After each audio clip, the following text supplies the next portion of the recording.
Bismillah. A'udzubillahi minasyaitonir rajim minasyaitonir rajim. Bismillahirrahmanirrahim. Assalamualaikum warahmatullahi wabarakatuh. Al-Fatihah.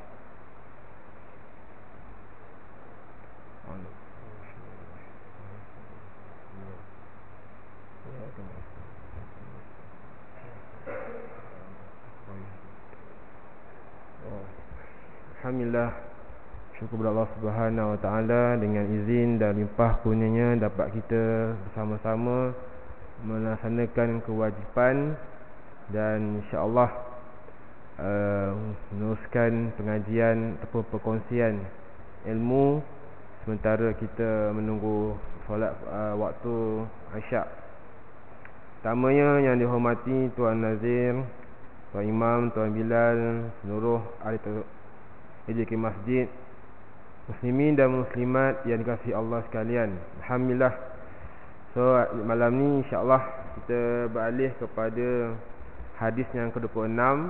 Masih lagi bab yang sama, kita bincangkan tentang sedekah. Yang lepas kita juga bincangkan tentang sedekah. Cumanya perbahasan ini kita merungkaikan apa yang definisi yang dimaksudkan dengan sedekah. Adakah sedekah itu hanya dengan kewangan? Adakah sedekah itu hanya dengan harta benda dan sebagainya? Baik. Hadis yang ke-26 memperbaiki keadaan sama manusia dan keadilan ke atas mereka. An Abi Hurairah radhiyallahu anhu qala Rasulullah sallallahu alaihi wasallam kullu sulama minan nas alaihi sadaqah kullu yawmin tatlu'u fihi syams ta'dilu bainan nas naini sadaqah wa tu'inu rajula fi dabbatihi fatahmiluhu 'alayha aw tarfa'u lahu mata'ahu sadaqah wal kalimatu thayyibatu sadaqah wa bi kulli khutwatin tamshiha ila salati sadaqah wa tumitu adha 'anit tariqi sadaqah. Rawahul Muslim wal Bukhari. Maksudnya daripada Abu Hurairah radhiyallahu anhu, katanya sabda Rasulullah sallallahu alaihi wasallam telah bersabda, setiap anggota pada manusia itu padanya ada sedekah. Setiap hari terbit padanya matahari, berlaku adil di antara dua orang adalah sedekah. Membantu seseorang lelaki untuk menaiki ke atas binatang ataupun tunggangannya ataupun kenderaannya adalah sedekah. Atau mengangkat barangnya ke atas tunggangan itu adalah sedekah. Kalimah tayyibah adalah sedekah, dan setiap langkah yang dilakukan untuk mengerjakan solat adalah sedekah. Mengalihkan benda-benda yang menyakitkan dari jalan adalah sedekah. Hadis ini diriwayatkan oleh Imam Bukhari dalam kitab Bukhari dan kitab As-Sulh, bahagian islah pembaikan ataupun perdamaian, yang ini mengadili manusia sama mereka. Baik, dalam tajuk hadis ni ada beberapa kepentingan yang perlu kita ambil peranan ataupun kita ambil perhatian, iaitu pertamanya dia menceritakan tentang objektif tujuan sebenar Islam ini diturunkan kepada umat manusia. Kita tahu sebelum tengah Islam, umat ini dalam keadaan jahil. Kalau kita baca dalam sejarah ataupun penceritaan dahulu, Arab zaman jahiliah ni penuh dengan kejahilan, penuh dengan kemungkaran, penuh dengan kekusutan. Jadi Islam datang dengan satu rahmat. Bukan rahmat saja, tetapi dengan ilmu. Dengan ilmu. Sebab dalam setiap perkara yang kita bincangkan dalam Islam, pastinya ada ilmu dan hujah. Al-Quran diturunkan dengan ilmu dan hujah, bukan mentaklid buta sahaja. Jadi sebab itu bila kita katakan dalam Islam hanya mengikut saja, salah. Dia mesti ada ilmu. Walaupun ketika perkara yang kita buat mesti ada ilmu. Sebab itu nak tak nak, suka-suka kita kena belajar. Daripada kecil sampailah ke akhir ayat yang lahat kita, itulah tanggungjawab yang paling besar ialah menuntut ilmu dan belajar. Kalau tanya orang PhD pun, orang yang dah ada PhD, doktor, pangkat doktor falsafah pun, dia kata tak, PhD itu bukan segala-galanya. Dia akan kata PhD adalah sebagai kelayakan, sertifikat. untuk mungkin dapatkan satu kedudukan ataupun posisi yang baik untuk memberi jasa kepada masyarakat. Tetapi ilmu ini luas. Orang yang tak ada PhD pun kadang-kadang lebih hebat berbincangannya, lebih hebat pemikirannya, lebih hebat ilmunya. Sebab itu kita kadang-kadang kita fikir, okey, dah habis belajar, cukuplah. Dah habis SPM, dah cukuplah. Jadi kena jelas benda tersebut. Termasuk ini juga untuk menegakkan kalimah hak, iaitu pengukuhan kekuatan mereka serta kemenangan mereka ke atas musuh Allah Subhanahu Wa Taala. Segala tujuan ataupun matlamat ini tidak akan terhasil kecuali dengan sikap bantu-membantu, tolong-menolong dan saling berganding bahu di antara setiap individu dalam masyarakat Islam itu sendiri. Antara kepentingan hadis ni disebut adalah untuk kita memahami Islam ini tidak bergerak secara individu. Islam tidak bergerak atas ananiah, kepentingan diri. Engkau, aku. Nanti mati pun orang lain tanam, bukan tanam sendiri. Itu kena faham. Sebab itu dalam apa jua ayat yang merujuk kepada ibadah, hatta tentang solat, Allah menyuruh dalam arahan ia berbentuk jamak. Aqimus solah wa atuz zakah. Allah memerintahkan kamu semua, memerintahkan untuk menunaikan solat.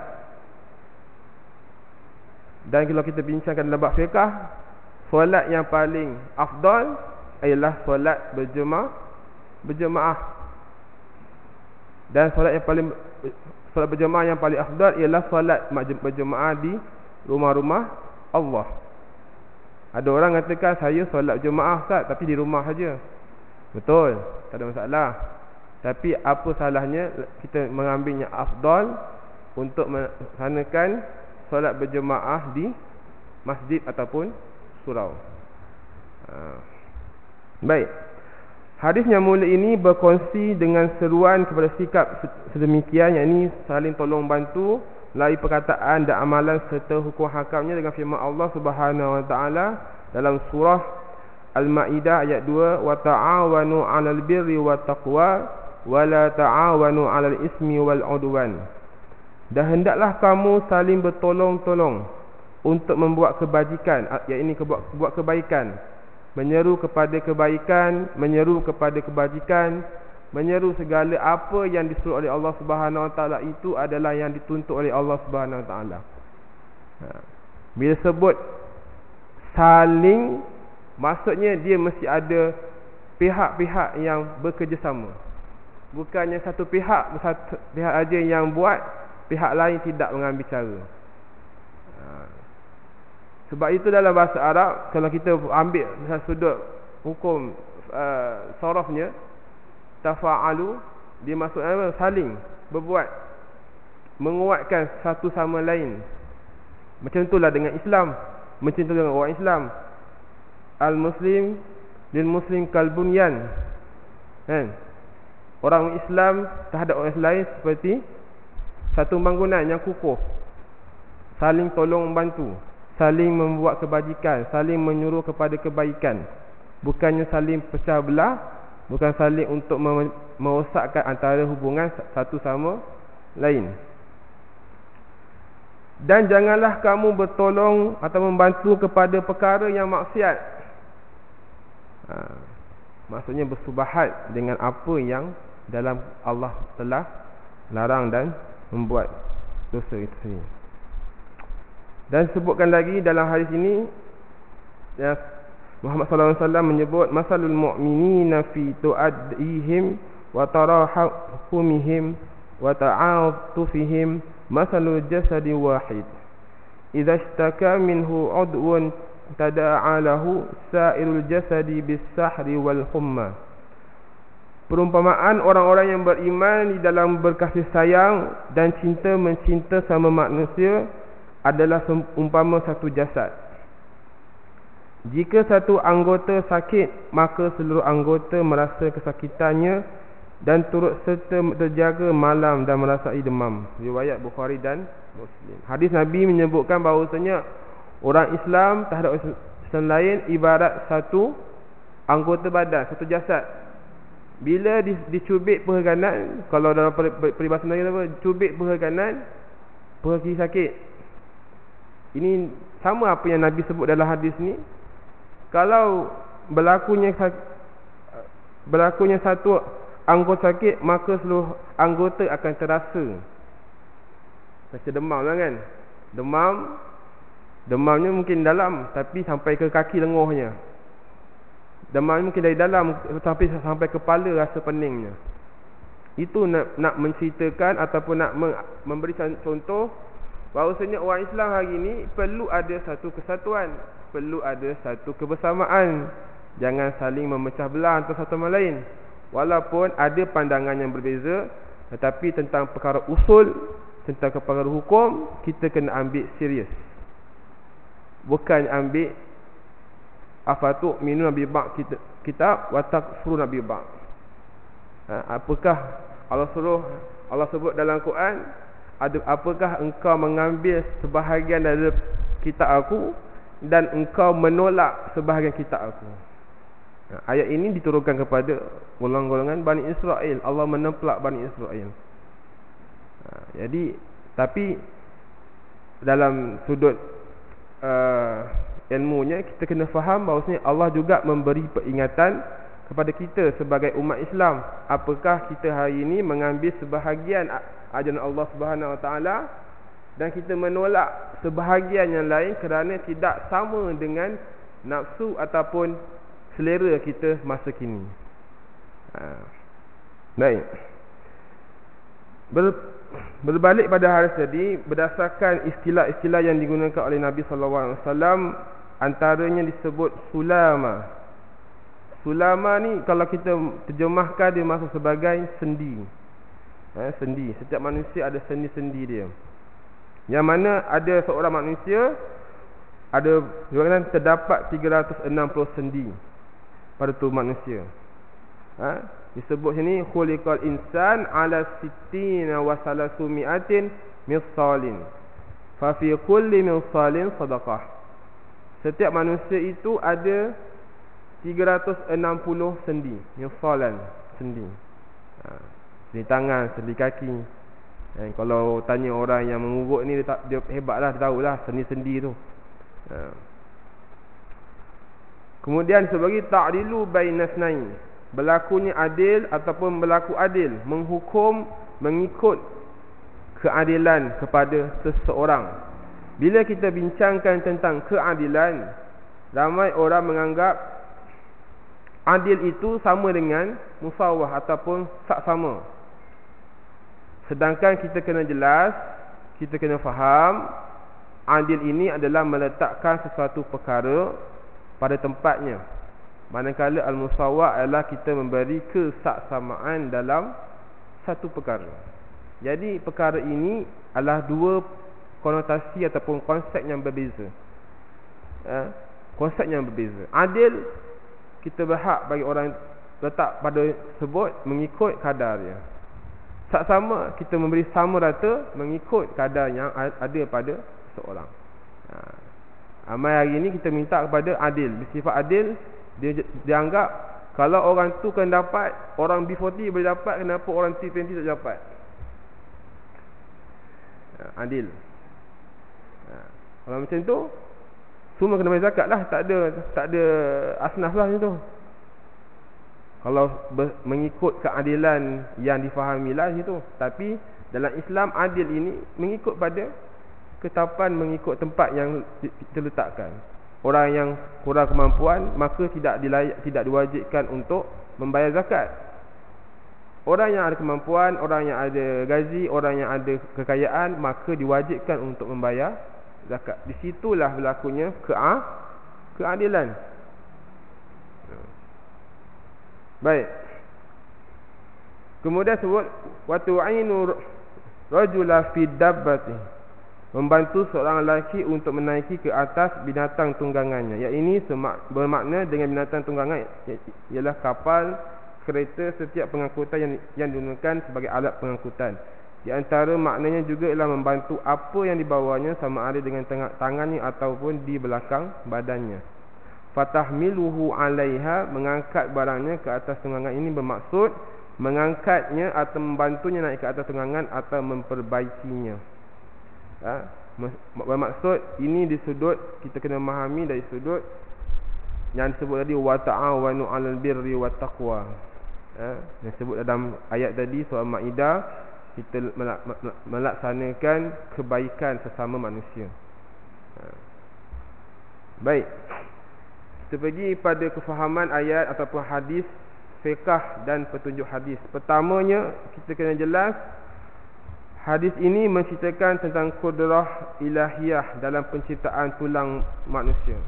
Maksudnya nak ceritakan maksudnya nikmat rezeki yang Allah kurniakan pada kita setiap masa yang kita tidak pernah perasan. Mungkin kita tak perasan, mungkin kita tidak mengambil berat tentang itu. Antaranya disebut dalam hadis Nabi, an-ni'matan maghbun. Dua nikmat yang selalu dilupakan. Sebut apa? Kesihatan dan masa lapang. Kesihatan. Sebab itu Nabi sebut benda ini banyak kali supaya kita mensyukuri setiap masa. Allah telah menciptakan manusia sebaik-baik kejadian. Allah telah menciptakan segala anggota dan sendi-sendinya pada kemuncak penciptaan. Allah meminta manusia itu agar melihat setiap lekuk, setiap keluk yang terdapat pada tubuh badannya untuk mengingatkan dengan sedalam-dalamnya akan kejadian panca indera dan tulang-tulangnya. Ini disebut dalam ni, maksud Allah berhak, Allah maha kuasa menciptakan. Kalau kita nak bincang tentang nikmat Allah, maka kita tidak mampu untuk mengungkapnya, tak mampu nak mengiranya. Sebab daripada atas rambut sampai ke ujung kaki, itulah nikmat Allah. Nikmat Allah yang kita tak boleh nak hitung. Ada orang menganggap nikmat ini adalah, setengah orang menganggap nikmatnya kekayaan, nikmat berkeluarga, nikmat bersama dengan pasangan, nikmat kehidupan yang ada. Tetapi setiap perkara yang kita buat dengan kelangsungan ataupun kesenangan, itu adalah nikmat. Bahkan sakit juga itu dikira sebagai satu nikmat. Bukan sakit itu sebagai satu bala. Nikmat apa? Nikmat untuk kita merapatkan diri kepada Allah Subhanahu Wa Taala. Bila sakit, pastinya kita akan lebih ingat kepada Allah berbanding kita senang. Sebab tu nikmat ni kita kena selalu mensyukuri, selalu syukur. Jangan orang rasa bila rasa nikmat kekurangan, kita dah rasa mula gelisah. Kerana apa? Tak cukup apa yang Allah berikan. Dan firman Allah Subhanahu Wa Taala, wa fi anfusikum afala tubsirun. Dan juga pada diri kamu sendiri, maka mengapa kamu tidak melihat serta memikirkan dalil-dalil bukti kisah Allah Subhanahu Wa Taala. Hal ini juga kita bincang dalam bab sains, dalam bidang ilmu teknologi, ada berkaitan dengan ciptaan-ciptaan Allah Subhanahu Wa Taala. Ya. Sebab itu dulu saya ingat lagi, kita dimomokkan ataupun dipasakkan dengan pemikiran manusia ini datang dari buruk. Datang dari buruk. Habis buruk datang dari mana? Mungkin falsafah Darwin mengatakan manusia ini datangnya dari buruk. Sedangkan Allah sebut manusia ini datangnya daripada segumpal. Bila bercantumnya air mani manusia lelaki dan perempuan, maka menjadi segumpal darah. Bila menjadi segumpal darah, akan menjadi seketul daging. Seketul daging akan menjadi janin. Itu disebut dalam, sehinggalah ada beberapa saintis kajian mengatakan bahawasanya ini adalah benar. Dan mereka juga mengakui apa yang disebut dalam Quran itu adalah benar. Maka mereka turut meluk agama Islam itu sendiri. Cumanya hari ini kita tak mampu. Sebab apa? Kita tidak memahami, tak mendalami Al-Quran dengan baik. Dari sudut ilmu falak, dari sudut macam mana ilmu-ilmu lain, banyak perkara yang kita boleh kaji. Untuk apa? Untuk kita memahami Islam itu lebih rapat dalam kehidupan kita. Dan Nabi Muhammad sallallahu alaihi wasallam juga mengkhususkan sebutan as-sulamiyat, sendi-sendi yang terdapat pada tapak tangan, jari jemari, tangan dan kaki.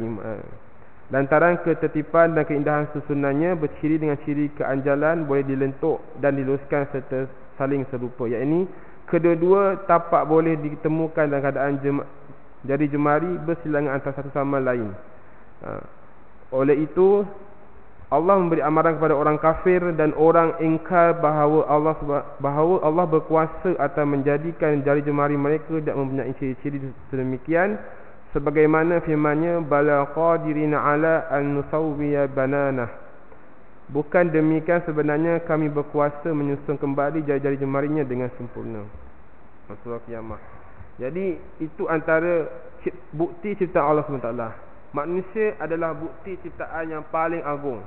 Sebab itu disebut dalam surah At-Tin, khalaqal insana fi ahsani taqwim.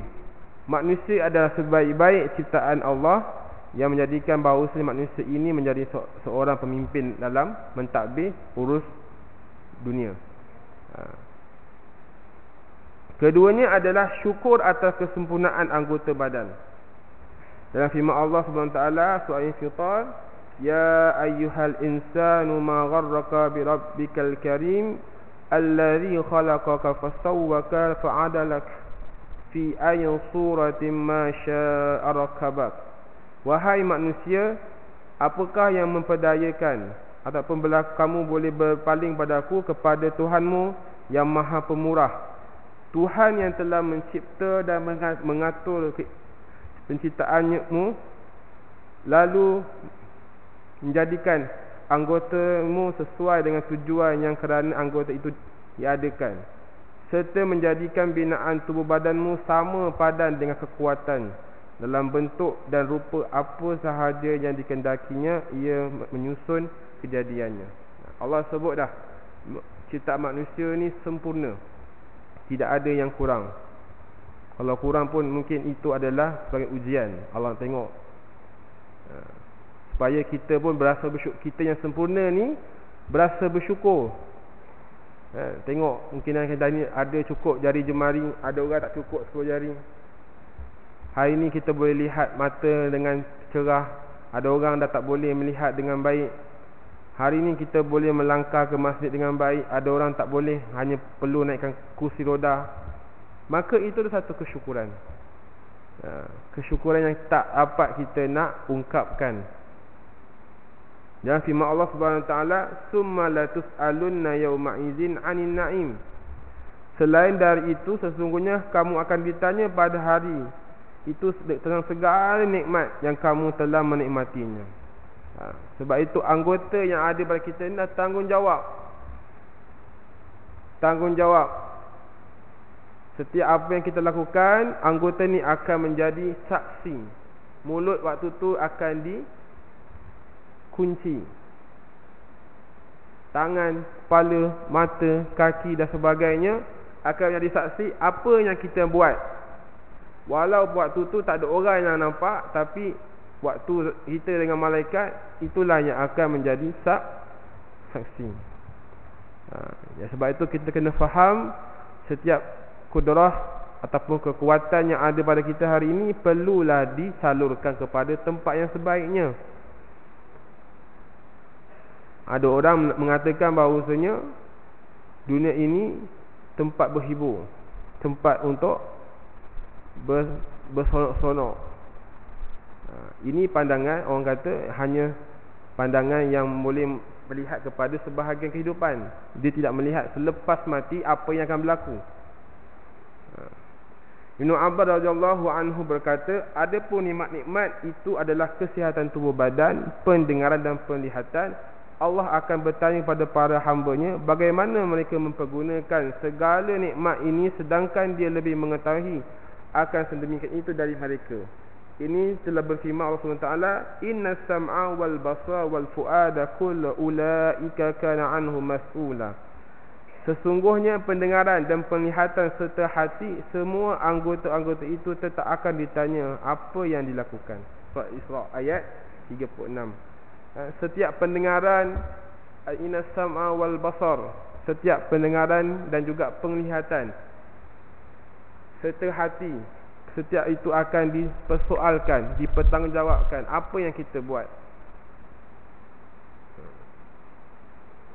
Sebab itu antara perkara yang kita paling kena ingat, paling kita kena faham dalam hidup ini, apa yang kita buat ini akan dihisap, akan dihitung. Walaupun kita terlepas di mahkamah dunia, mendapat kebebasan, kan, di NAA ke apa ke, tetapi kita kena faham mahkamah akhirat itu pasti. Tak ada siapa yang terlepas walaupun secubis dosa.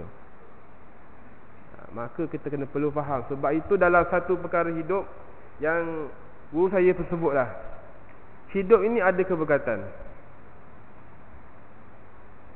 Kita tak nampak keberkatan tu sebab ia akan menjamin kita lepas kita mati nanti.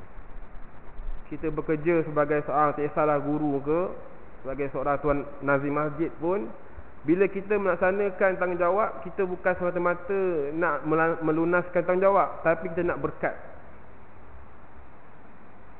Kita jadi seorang ayah bukan sebagai kita beri nafkah pada anak dan isteri, bukan semata-mata kita nak melunaskan tanggungjawab, tapi kita nak keberkatan hidup.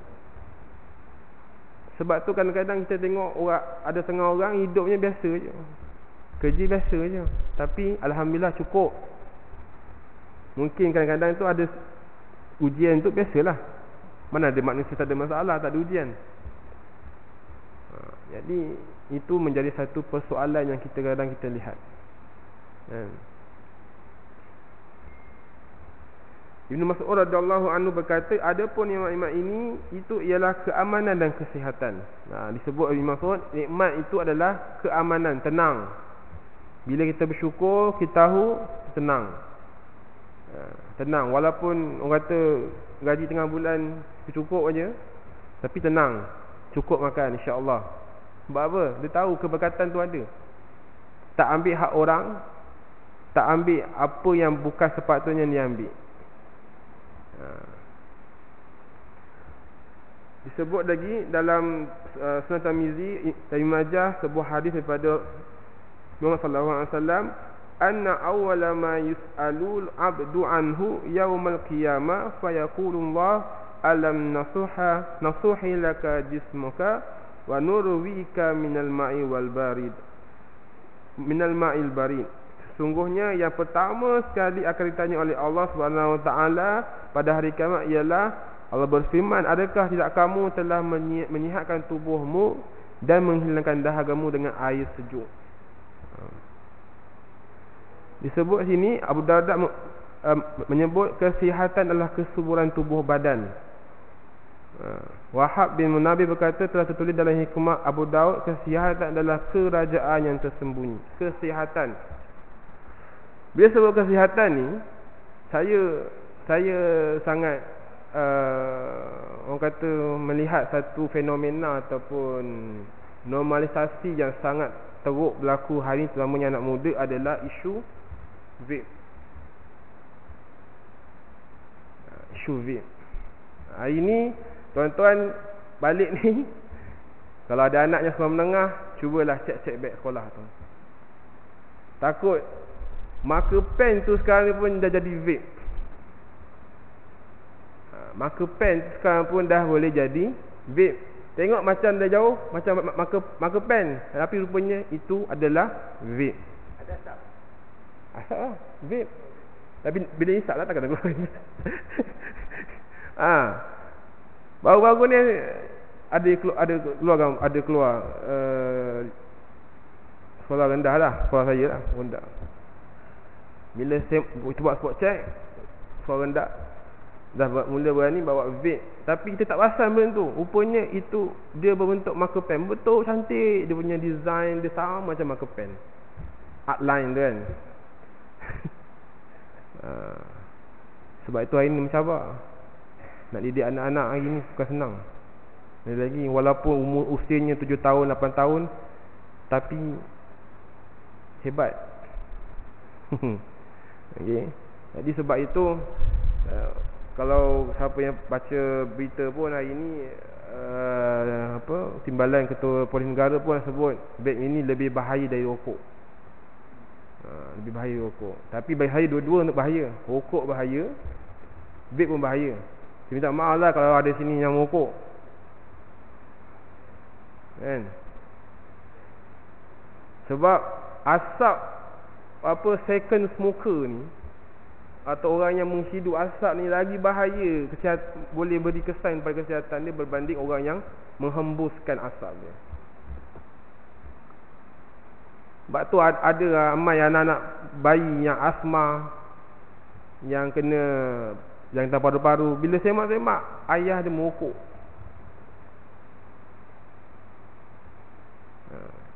Kalau tanya orang kesihatan, antara punca sebab lelaki senang mati pucuk ialah kuat merokok. Sebab tu kalau boleh, tuan-tuan semua cubalah kurang, ataupun tak dapat nak hilangkan tu. Saya faham benda ni bukan senang, kan? Saya pun ada juga saudara yang merokok, tapi kita tetap tegur, walaupun dia buat enak tak indah aja. Tapi itu menjadi satu sebab kesihatan kita ni terjejas. Sebab tu bila hari ni ramai, bila tengok data, ramai orang lelaki mati awal sebab apa? Banyak merokok. Merokok, vape. Okey, ini pesanan ringkas lah. Bukanlah saya nak mentam tak apa, tidak. Tapi dalam kita baca hadis ni, kita faham bahawasanya Nabi sangat menekankan tentang penjagaan kesihatan. Kesihatan. So apa yang kita buat, insya-Allah moga-moga kita mengingat, niat kita nak mengikut apa yang ditinggalkan oleh Rasulullah sallallahu alaihi wasallam. Selain merokok adalah cara pemakanan dan juga cara kita kehidupan kita lah. Makan-makan yang tidak memberi kebaikan ataupun tidak ada zat, juga memberi kesan pada kesihatan kita. Hari ni kalau isu sakit buah pinggang makin lama makin meningkat. Antara sebabnya adalah faktor berat badan yang terlampau tinggi. Saya bila dengar tu saya takut juga. Sebab tu saya berdastar lah sikit, kurangkan. Sebab faktor kesihatan Malaysia ni makin lama makin meruncing. Antaranya adalah kencing manis, buah pinggang, jantung. Jadi kita kena ambil peranan. Walaupun benda ni nampak macam, alah Ustaz, benda tu tak tahu lagi Ustaz, kan? Tak ada orang lain-lain. Ya betul, tapi kita kena ambil langkah yang sebaiknya. Jangan ambil mudah. Sebab itu perkara yang paling Nabi tekan. Nikmat Allah bagi kita badan untuk kita uruskan dengan baik. Maka kita kena ambil itu sebagai tanggungjawab. Baik, insya-Allah moga-moga apa yang saya sebut tu, saya niat saja nak memberi untuk tuan-tuan jelas. Ada perkara yang kita boleh anggap benda itu boleh dinegosiate, ada juga perkara kita ambil perlu penting. Minta maaf saya kata rokok tidak memberi apa-apa faedah. Kalau ada yang katakan rokok beri faedah, jumpa saya, kita bincang. Okey. Ni baik. Seterusnya jenis-jenis kesyukuran. Disebut dah ni, pertama ialah syukur yang wajib. Apa yang disebut syukur yang wajib ialah kita melaksanakan segala perintah Allah Subhanahu Wa Taala dan meninggalkan perkara yang haram. Itu syukur yang pertama. Tanda syukur kita yang pertama yang wajib kita buat adalah kita melaksanakan perintah Allah dan kita meninggalkan apa yang Allah telah haramkan. Itu yang pertama, wajib. Maksudnya apa? Bila kita membuat satu perintah Allah, kita adalah manusia yang bersyukur. Bersyukur dengan apa yang kita ada hari ini, apa yang Allah berikan kita hari ini. Itu tanda syukur kita. Macam kita bekerja lah, tanda kita syukur dengan majikan, Majikan bagi kita duit, allowance, gaji sebagainya, kita buat kerja dengan baik. Macam tu dengan Allah SWT. Apa yang Allah bagi kita hari ini tanda syukur kita. Buat baik dan meninggalkan perkara-perkara yang haram. Disebut dalam ni, diriwayatkan oleh Abu Daud daripada Abu Aswad Ad-Duali, katanya kami berada di sini Abu Zar, di mana beliau berkata, yusbihu ala kulli sulama min ahadikum fi kulli yawmin sadaqah, falahu bi kulli salatin sadaqah, wa siyamin sadaqah, wa hajjin sadaqah, wa tasbihin sadaqah, wa takbirin sadaqah. Jadikan bagi setiap sendi seorang dari kamu itu setiap hari padanya sedekah. Maka untuknya dengan setiap solat adalah sedekah, puasa adalah sedekah, haji adalah sedekah, tasbih adalah sedekah, dan takbir adalah sedekah. Maksudnya apa yang kita buat kebaikan itu adalah tanda syukur dan sedekah kita kepada Allah SWT. Yang kedua adalah kesyukuran yang sunat, iaitu seorang hamba itu melaksanakan segala amalan ketaatan yang merupakan perkara-perkara sunat selepas melaksanakan perintah-perintah fardu dan meninggalkan perkara yang haram. Syukuran yang sunat, melaksanakan apa yang perkara yang Allah sebagai sunat. Solat sunat, puasa sunat, sedekah setiap Jumaat, itu tanda syukur kita. Kalau kita tengok pada hadis Nabi SAW, bagaimana baginda solat tahajud sehingga bengkak-bengkak kakinya. Apabila dikatakan kepada baginda SAW, kenapa tuan berbuat sebegini, sedangkan Allah telah mengampuni segala dosa-dosa tuan terdahulu dan kemudian. Maka sabda baginda ialah, afala akunu abdan syakura. Afala akunu abdan syakur, tidak bolehkah aku menjadi seorang yang bersyukur? Nabi yang Allah dah janjikan kebaikan pun, dah confirm syurga, tetap melakukan perkara sunat. Apa tanda kita yang tak tahu lagi apa nasib kita? Jadi perkara ini perlu kita ambil perhatian. Semakin umur kita meningkat, kita perlu ambil perkara ini sebagai perkara yang serius. Dengan makin meningkat umur kita, makin hilang pula perkara-perkara sunat kita, makin hilang pula amalan kebaikan kita. 4 jenis sedekah yang disebut dalam hadis ini. Yang pertamanya ialah berlaku adil antara dua orang yang sedang bermusuhan ataupun bertelagah. Keadilan akan terlaksana dengan menjalankan hukuman dengan adil dan mengadakan perdamaian di antara kedua-duanya. Dengan satu perdamaian harus tidak menghalalkan yang haram dan mengharamkan yang halal. Ini adalah yang dari sebaik-baik cara mendekati diri kepada Allah Subhanahu wa taala. Firman Allah Subhanahu wa taala, innamal mu'minuna ikhwah fa aslihu baina akhawaykum. Ayat ini menceritakan bahawasanya umat Islam adalah satu persaudaraan. Sebab itu pada zaman Nabi, ketika ada sebahagian sahabat mengatakan Sayyidina Bilal ni hitam ataupun berkulit gelap, apa Nabi sebut? Adakah engkau nak kembali pada zaman jahiliyah? Sebab jahiliyah waktu tu dia menilai manusia mengikut kasta, mengikut suku. Suku kaum kau hebat, maka engkau diangkat. Suku kaum kau rendah, maka engkau akan dihina dan dipandang rendah. Maka Islam datang, hapuskan benda tu, kasta sebagainya, mengangkat semua manusia adalah sama. Yang paling dekat dan paling beriman adalah orang yang bertakwa kepada Allah Subhanahu Wa Taala. Tak kisahlah engkau dari mana, daripada India, daripada Utopia, daripada Afrika Selatan walaupun kulit gelap. Tapi kalau engkau adalah orang yang paling beriman dan bertakwa, engkau lah sebaik-baik manusia. Itu Islam ajar. Sebab itu kadang-kadang kita kena faham benda ni.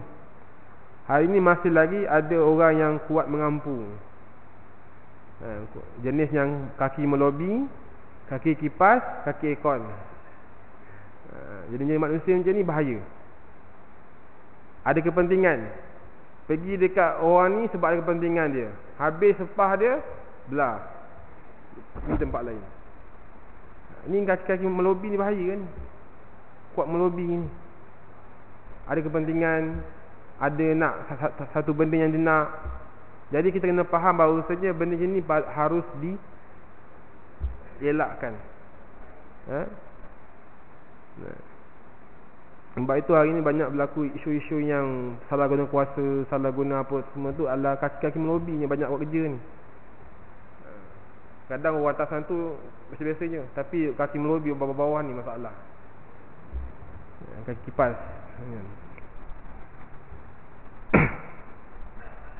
Yang kedua ialah membantu seorang lelaki menaiki kenderaannya atau binatang tunggangannya. Yang ini dimaksudkan iaitu dengan membantu dan mengangkat untuk menaiki kenderaannya ataupun mengangkat barang-barangnya untuk diletakkan kenderaannya. Bahasa mudah adalah disebut meringankan bebanan orang lain. Sebab itu dalam Islam, bila kita meringankan orang lain, Allah akan sempurnakan, Allah akan mengangkat darjat kita. Cumanya hari ini saya agak terkilat sebahagian orang-orang yang diberikan bantuan. Tak maaflah saya cakap benda ni. Kadang-kadang diberikan bantuan, banyak diberi bantuan sebagainya, tetapi dia ibaratnya macam menunggu semata-mata. Faham maksudnya? Dia tidak ada satu usaha sebagainya. Okey. Jadi benda ini perlu ambil perhatian lah. Ambil perhatian. Yang seterusnya kalimah yang baik yang disebut oleh firman Allah Taala, ilahi yas'adul kalimut thayyibu wal amalu salihu yadfa'uhu. Kepada Allah yang naiknya segala perkataan yang baik dan iman tauhid untuk dimasukkan dalam kira-kira balasan dan amal yang saleh pula diangkat untuk memberi kemuliaan kepada orang yang melakukan segala perkataan, segala ucapan, segala pertuturan yang baik, maka itu dianggap sebagai sedekah. Sebab itu pernah dengar kan, sebagai kata-kata itu adalah doa. Soalan? Itu sangat. Kata-kata itu sebagai doa. Kalau kita salah sebut, ia boleh jadi sama ada baik ataupun buruk. Sebab itu bila bercakap, kena fikir juga tu. Kena fikir juga. Dalam firman Allah Ta'ala, qaulun ma'rufun wa maghfiratun khairun min sadaqatin yatba'uha adza. Menolak peminta sedekah dengan perkataan yang baik dan memaafkan adalah lebih baik daripada sedekah pemberian yang diiringi dengan perbuatan dan perkataan yang menyakitkan hati. Kita tunggu sampai Isyak insya-Allah.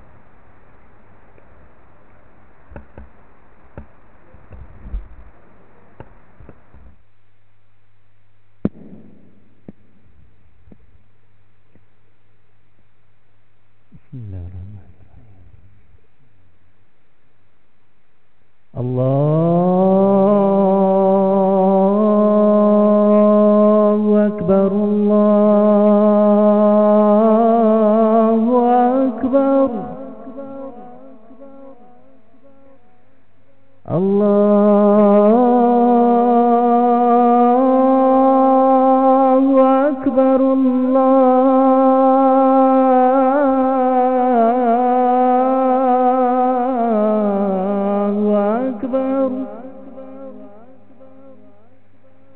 أشهد أن لا إله إلا الله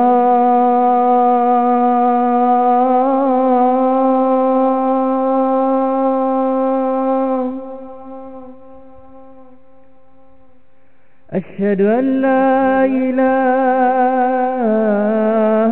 إلا الله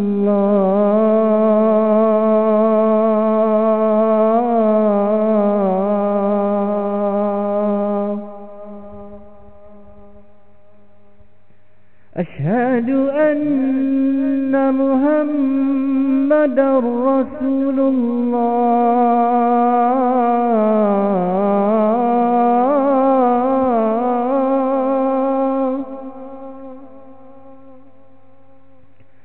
أشهد أن محمد رسول الله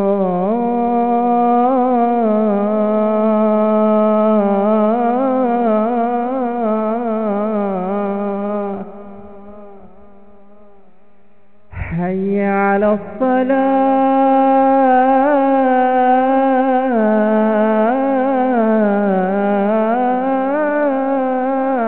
الصلاة حي على الصلاة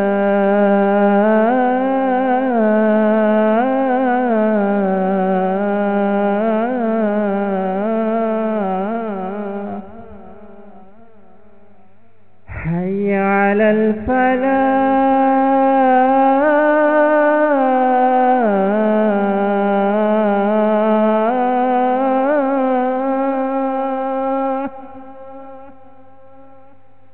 حي على الفلاح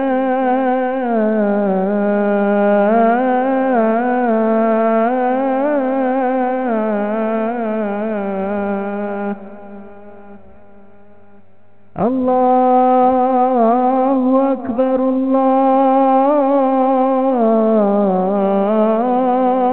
الله أكبر لا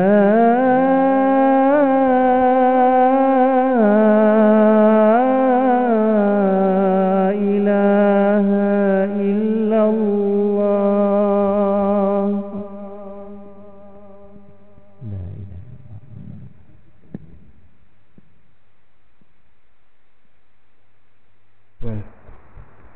Okey, insya-Allah sikit lagi. Dan yang terakhirnya adalah disebut dalam sedekah yang terakhir, iaitu mengalihkan benda yang menyakitkan orang-orang lalu di atas jalan. Disebut dalam hadis Nabi, al-iman bid'un wa sab'una syu'bah. A'laha syahadatu an la ilaha illallah wa adnaha imatatul adza 'anil tariq. Iman itu ada 70 cabang. Yang paling tinggi adalah persaksian bahawa tiada Tuhan melainkan Allah, dan yang paling rendah adalah mengalihkan sesuatu yang menyakitkan dari jalan. Mengalihkan satu perkara yang boleh beri kesan pada orang ramai pun, ia sebahagian daripada iman.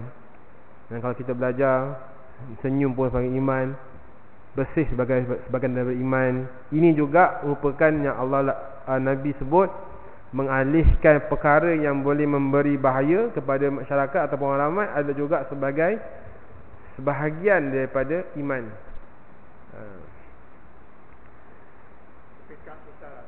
Kalau keadaan raya kalau kita nak tolong buang kan? Ya, ikut keadaan lah. Kalau highway nak berhenti tengah tiba-tiba kan, belum berlanggar pula nanti kan. Jalan kampung tak apa. Sebab itu kita bila highway ni mesti ada orang yang selenggara kan. Tapi kalau mampu untuk kita alihkan, terutamanya haiwan-haiwan, kena alihkan lah mampu mengikut keadaan dan keselamatan diri juga. Jangan tiba-tiba berhenti, pokok belakang langgar belakang, dah bergaduh. Niat baik tapi lain jadinya. Ikut kebijaksanaan dan kesesuaian masa dan tempat. Okay? Tapi apapun, itulah yang disebut oleh Nabi SAW sebahagian daripada iman itu sendiri. Maka ini juga sedekah. Memberi, orang kata menghindarkan kemudaratan kepada manusia juga sedekah. Sebab tu bila zaman Covid itu, bila orang kata vaksin ni boleh membahayakan apa, kita kena faham yang jelas. Ada perkara yang boleh, benda itu harus untuk mengelakkan kita terkena jangkitan lebih teruk, maka kita kena ambil sebagai lawatan. Jangan dengan pandangan sendiri saja. Okey. Apapun, insya-Allah, moga-moga apa yang kita bincang hari ini tentang sedekah, kita faham sedekah itu bukan hanya semata-mata tentang harta benda, tentang bukan hanya semata-mata nilai mata wang dan sebagainya. Sedekah ini adalah merangkumi apa yang ada di diri kita. Hari ini bila kita ajak bersama dalam melaksanakan amal ma'ruf, orang tak nak. Sebab apa? Pertama, dia melihatkan pada apa yang dia dapat. Manusia hari ini dia lebih berkira apa yang aku dapat kalau aku tolong. Satu. Yang keduanya, apa keuntungan aku, apa ROI dia. ROI dia apa? Kalau aku buat ni, apa ROI aku? Tapi dia tak fikir lepas mati apa ROI yang dia dapat. Bukan ROI. ROI reverse of investment lah. Maksudnya ROI tadi. Maksudnya keuntungan apa yang dapat kalau dia join buat dakwah ni ataupun buat satu kebajikan ni. Jadi kita kena jelas benda ni. Ini adalah arahan Allah Subhanahu Taala juga, wa ta'awanu 'alal birri wat taqwa wa la ta'awanu 'alal ismi wal 'udwan.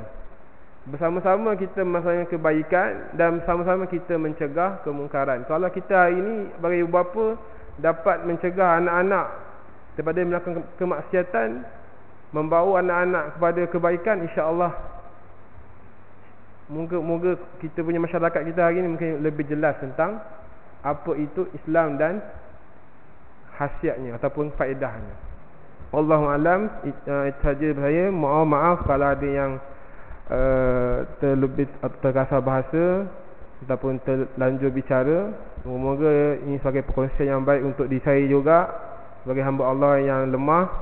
Segala yang baik itu datang daripada Allah dan hina itu daripada saya sendiri. Astaghfirullahalazim, astaghfirullahalazim, astaghfirullahalazim. Na'udzubillahi minasyaitonir rajim. Bismillahirrahmanirrahim.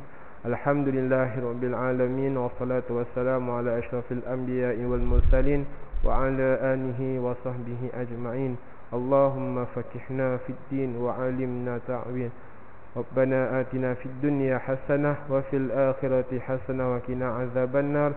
Wa sallallahu ala sayyidina Muhammad wa ala alihi wa barik wasallim walhamdulillahi rabbil alamin. Aqimus salat ala umuri dunya waddin. Wassalatu wassalamu ala asyrafil anbiya'i wal mursalin Sayyidina Abil Qasim Muhammad ibn Abdullah Rasulullah sallallahu alaihi wasallam wa ala alihi wa ashabihi ajma'in wa man tabi'ahum bi ihsanin ila yaumiddin.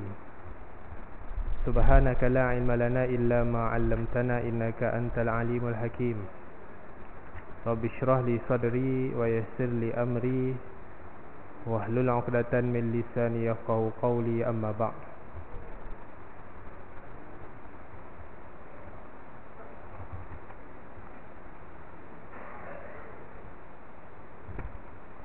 Qala Allah subhanahu wa ta'ala, a'udzu billahi minasy syaithanir rajim, wa la ta'tadu innallaha la yuhibbul mu'tadin. Dan janganlah kamu melampaui batas, kerana sesungguhnya Allah tidak menyukai orang-orang yang melampaui batas. Qala Allah Ta'ala, wa man ya'sillaha wa rasulahu faqad dhalla dhalalan mubina. Dan sesiapa yang menderhakai Allah dan Rasulnya, maka sungguhlah dia telah sesat dengan kesesatan yang nyata. Sadaqallahul aliyyul azim. Yang dimuliakan barisan Tuan-Tuan Imam, Tuan-Tuan Bilal, Berusaha Tuan Nazir, ahli jawatan kuasa Masjid Kampung Salak Tinggi. Yang dimuliakan para asatizah, para ilmuwan yang turut hadir. Seterusnya tuan-tuan, puan-puan, hadirin hadirat yang dikasihi dan dirahmati oleh Allah Subhanahu wa taala. Alhamdulillah, saya mengajak diri saya dan tuan-tuan, puan-puan semua untuk sama-sama kita bersyukur kepada Allah Subhanahu wa taala atas segala limpahan rahmat, nikmat, hidayah, inayahnya. Allah Subhanahu wa taala menempatkan kita di kalangan orang-orang yang mengimarahkan rumah Allah, orang-orang yang kekal meletakkan azam untuk menjadi hamba yang terbaik di sisi Allah. Moga-moga Allah Subhanahu wa taala meletakkan kita dan menerima segala amalan kita diterima oleh Allah Subhanahu wa taala, seterusnya bekal-bekal yang kita akan bawa di akhirat kelak insya-Allah. Tuan-tuan puan-puan yang dikasihi dan dirahmati oleh Allah Subhanahu wa taala. Pada malam ni kita sambung diskusi perbincangan kita daripada kitab Al-Kabair. Daripada kitab Al-Kabair, dan kita masih membincangkan dosa besar yang ke-50 insya-Allah, iaitu berkaitan dengan bab menyakiti dan mencela kaum muslimin. Tuan-tuan puan-puan yang dikasihi dan dirahmati oleh Allah Subhanahu wa taala, kata Nabi SAW, sebuah hadis yang kita dah bacakan pada pertemuan 2 minggu yang lepas, iaitu ada sebuah hadis yang diriwayatkan daripada Imam Bukhari dan Muslim. Hadis yang menerangkan kepada kita bahawasanya mencela orang Islam, menyakiti orang Islam adalah termasuk dalam dosa-dosa besar. Kerana kata Nabi SAW, seorang manusia Muslim itu dia terjaga 3 perkara, iaitu yang pertama damuhu. Damuhu tu maksudnya darahnya. Orang Islam tu diangkat martabatnya dengan dijaga darahnya, iaitu nyawanya. Kerana itu apabila seorang Islam dibunuh, maka dalam Islam dia ada hukum undang-undang yang dipanggil sebagai qisas, iaitu bunuh dibalas dengan bunuh. Bunuh dibalas dengan bunuh. Ayat berkaitan dengan qisas adalah dalam surah Al-Baqarah, sebelah menyebelah dengan ayat Ramadan. Ayatnya adalah bunyinya sama, iaitu Allah Subhanahu wa taala sebut dalam ayat ayat puasa, Allah kata kutiba alaikumusiyam, diwajibkan ke atas kamu berpuasa. Dalam ayat qisas pula Allah kata kutiba alaikumul qisas, diwajibkan ke atas kamu qisas. Maka adalah menjadi satu perkara yang disepakati sejak sekian lama, iaitu hukuman qisas itu adalah wajib bagi umat Islam. Cuma dari sudut pelaksanaannya, hak melaksanakan qisas itu bukanlah hak setiap orang. Walaupun qisas itu wajib, tapi dia bukan bersifat fardu ain. Dan kita pernah bicara beberapa kali pada pertemuan yang lepas bagaimana para ulama meletakkan kalau contoh seseorang itu dia melaksanakan qisas disebabkan dia nampak ada orang kena bunuh. Contohnya dalam satu situasi dia nampak ada orang A bunuh B. Bila A membunuh B, orang yang ketiga C ni nampak, dia kata aku kena buat qisas. Dia pun terus pergi menghunuskan pisau kepada sang pembunuh A tadi. Maka ulama bahas adakah C ni apabila dia melaksanakan tuntutan qisas bukan kerana hak dia, adakah dia berdosa? Maka ulama kata dia tak berdosa, kerana dia sedang melakukan tuntutan daripada Allah. Namun apabila dia didakwa ataupun apabila dia diketahui oleh pemerintah suatu tempat, maka pemerintah layak, berhak untuk melaksanakan ta'zir kepada yang C ni. Kerana hak untuk melaksanakan qisas adalah hak pemerintah, bukan setiap orang. Tapi dia tetap tidak berdosa kerana Allah Subhanahu wa taala telah mewajibkan hukuman qisas. Jadi dalam Islam ni dijaga yang pertama nyawanya. Yang menjadi khilaf antaranya adalah bagaimana pula kalau seorang kafir membunuh Muslim.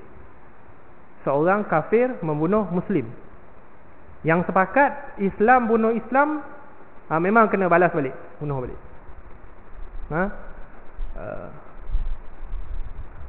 Dalam Al-Quran Allah kata bimisli ma uqibtum, maksudnya kamu tu dibunuh seperti mana kamu membuat sedemikian. Antara perbahasan yang terjadi dalam kitab-kitab fiqh ni tuan-tuan, kalau si A dia membunuh si B dengan contohnya dengan panah dan busur, kan, dia tembak pak kena, jumhur ulama kata dia hendaklah dia balas dengan perkara yang sama, kena panah juga. Ni khilaf lah, berlaku khilaf ulama.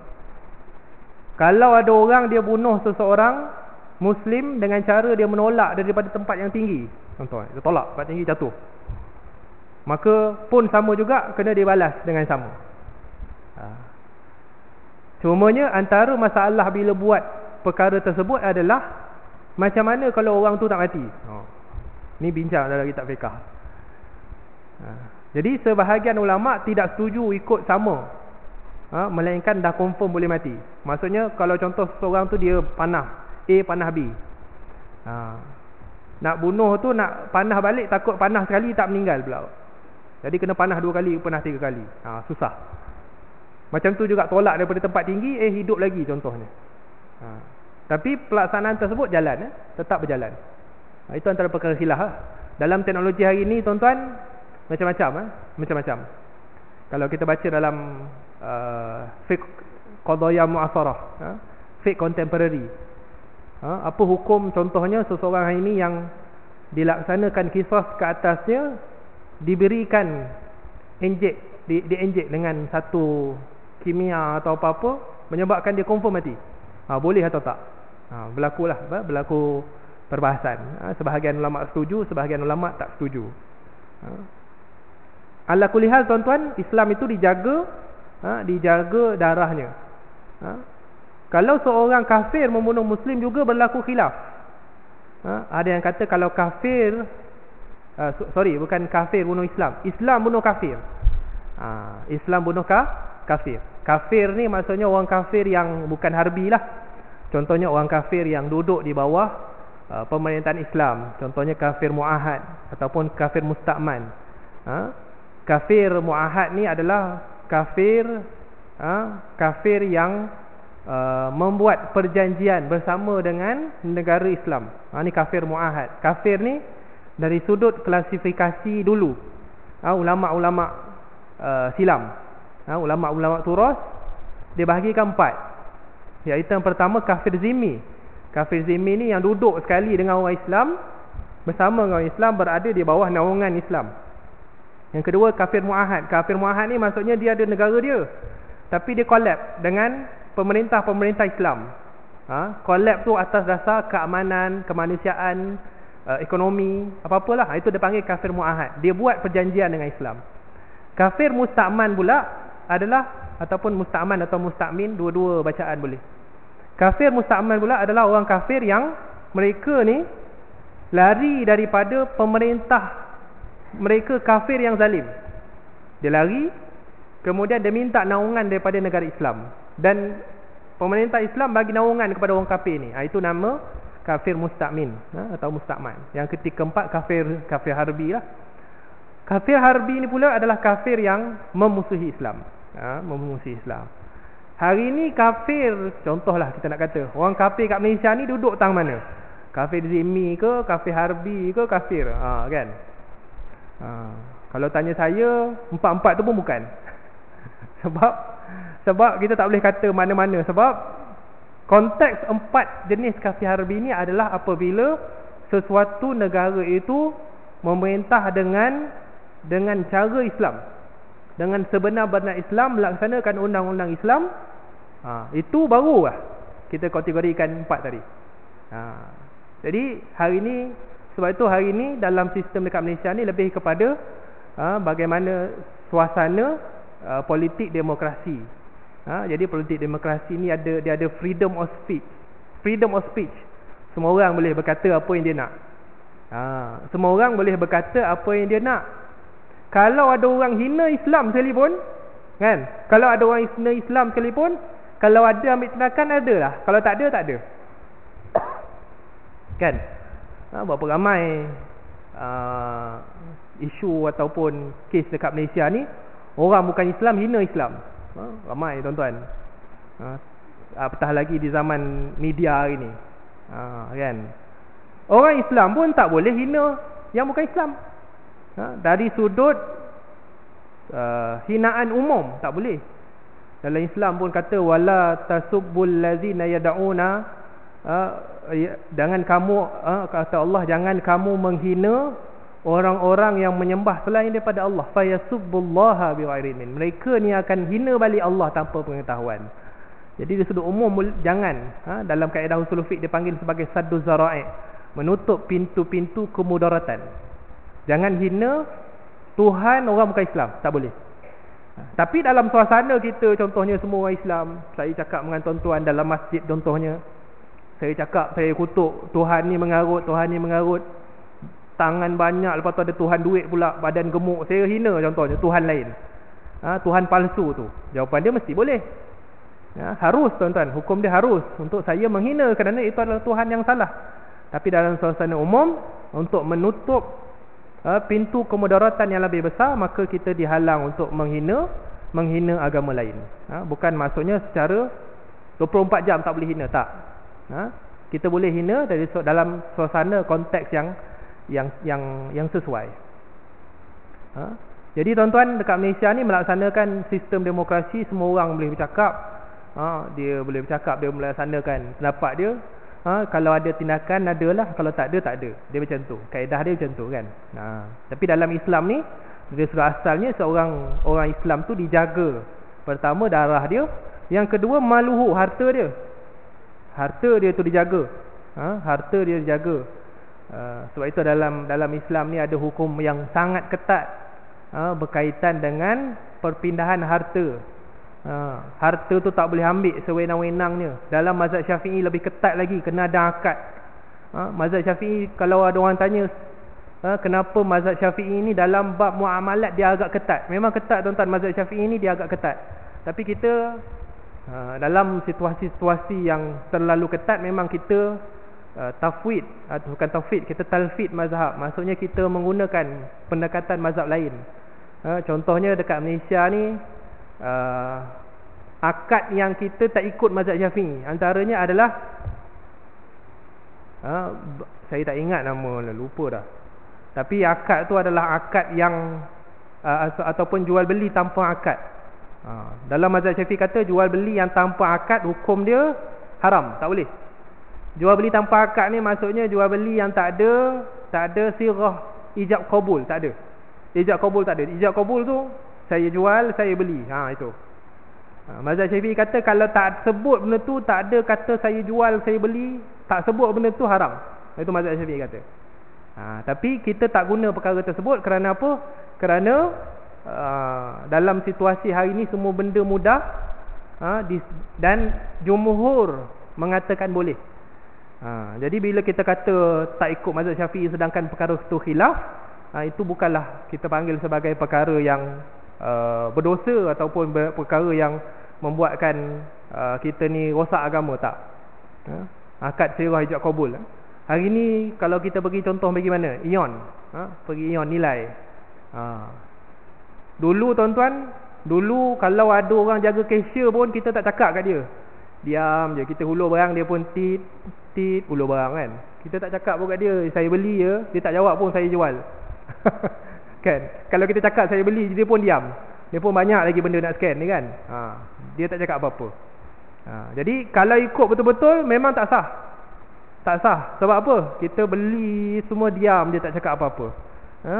Tapi dalam jumhur kata apa? Jumhur kata kalau kita datang bawa barang, letak dekat dia, lepas tu kita hulur duit, itu dah menunjukkan keredaan. Jadi tak perlu akad pun tak apa. Macam tu. Tapi kalau kita tanya kenapa mazhab Syafi'i cukup ketat dalam bab tu, adalah kerana tadi, kerana dalam bab menjaga harta umat Islam, perkara-perkara yang menyebabkan perpindahan hak milik, barang daripada supermarket tu pindah barang jadi milik kita, maka kena tegas sikit, kena ada akad ijab qabul. Saya beli, saya jual. Ya, saya beli, ya saya jual. Itu akad dia. Kena cakap, tak boleh akad tu tak boleh secara isyarat, tak boleh, tak diterima. Macam juga dekat Ion tu sekarang ni lagilah, cashier pun tak ada kan. Hari ni cashier pun tak ada. Kita duduk kat situ, kita scan, kita sendiri bayar, kita sendiri keluar.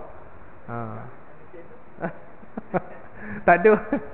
Ada orang nak buat mesin mazhab Syafi'i, tak payah. Ada pula mesin tu kan, mesin tu mesin air kat luar tu kan. Tiba-tiba lah kita beli esok kan, bayar RM2, lepas tu keregang, saya jual dia. Tiba-tiba lah mesin air tu bunyi. Kalau mesin air tu bunyi, mesin mazhab Syafi'i lah tu. Tapi nak ceritanya begitu. Ulama terkemudian baru kata boleh. Ulama terkemudian kata boleh. Boleh tu pun dalam perkara-perkara yang kita panggil keperluan harian. Keperluan harian, beli ikan, beli ayam, beli sayur, boleh kan. Tapi kalau beli tanah tak boleh. Beli tanah engkau nak diam je kan, tak boleh. Beli tanah kena ada kontrak dia, kena ada semua ijab kabul, kena ada sign. Itu semua adalah dipanggil sebagai ijab kabul. Beli tanah ke beli rumah tak boleh dengan akad yang tiada ijab kabul. Baik.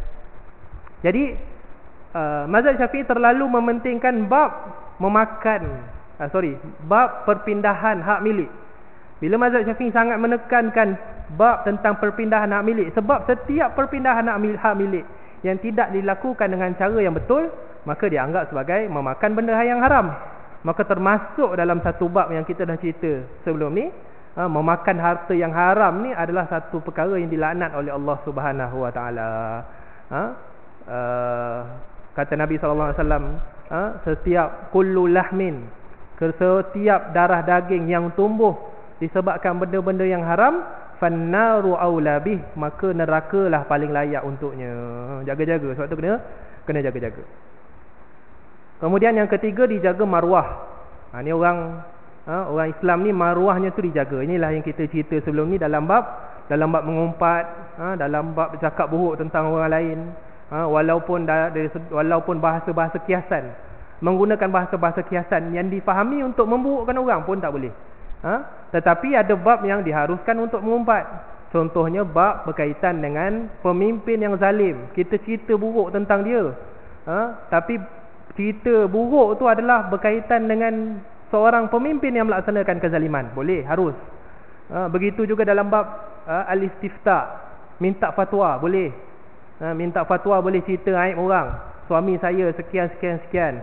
Suami pula cerita dekat mufti ataupun cerita dekat hakim, isteri saya sekian, cerita buruk, boleh, tak ada masalah. Apa lagi?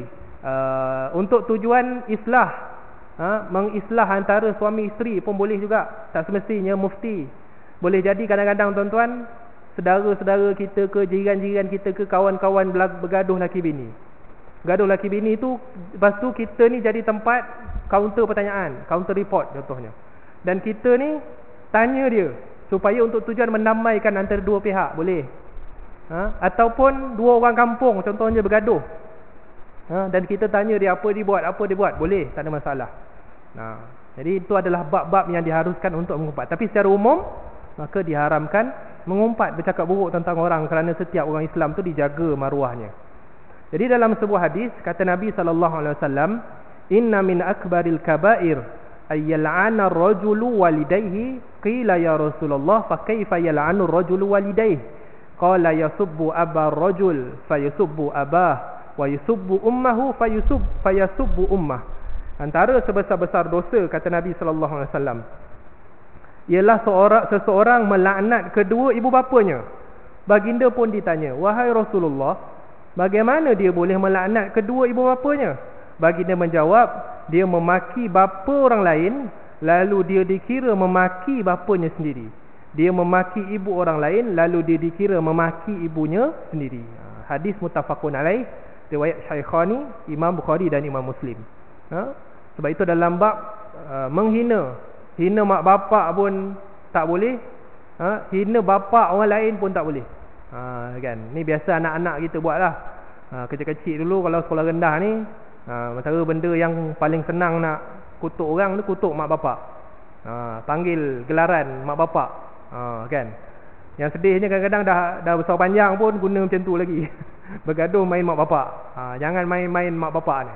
Main mak bapak ni adalah perkara yang hina tidak digemari dalam kalangan masyarakat, Islam pun pandang perkara itu sebagai hina.